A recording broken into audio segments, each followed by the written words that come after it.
After weeks of requests from constituents, U.S. Representative David-Rouzer held a town hall meeting in Brunswick County today.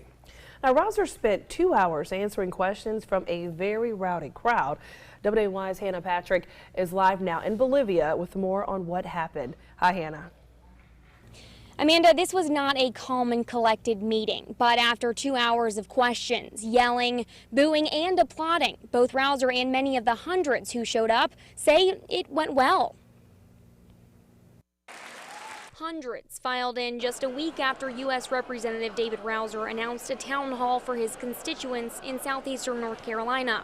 I'm excited that he's here, yeah. So I'm glad that while it took a few weeks, a few months, we finally got here. Madeline Schildwachter has been posting pictures and videos on social media asking Rouzer to come for weeks. I'm just trying to get a good dialogue for all the constituents, really. And there was dialogue, but there was also lots of booing, yelling, and shushing too.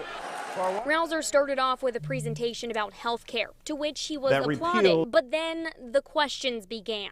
What is up for repeal is the individual mandate, and the idea behind the individual mandate is that that's what pays for all of this. So how do you propose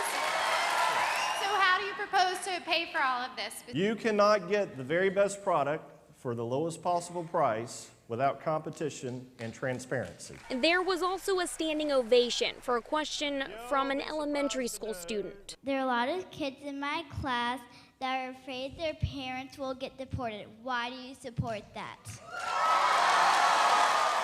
First of all, the president and his team, they are focused on the criminal element. The questions continued on environmental concerns, climate change, women's health care, abortions, and education. And the booing and yelling also continued. But at the end, both parties seemed to agree on one thing. I think it was a great start. I'm glad that he finally came down to 7th District. I thought this one was perfect, though.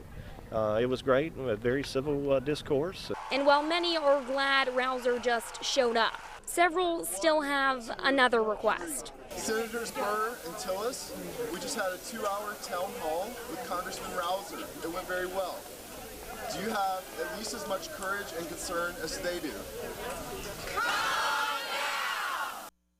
That he is very busy, but he does think it's important to make time to listen to them, so he does plan on having future town halls. Live in Bolivia, Hannah Patrick, WAY News. Back to you guys.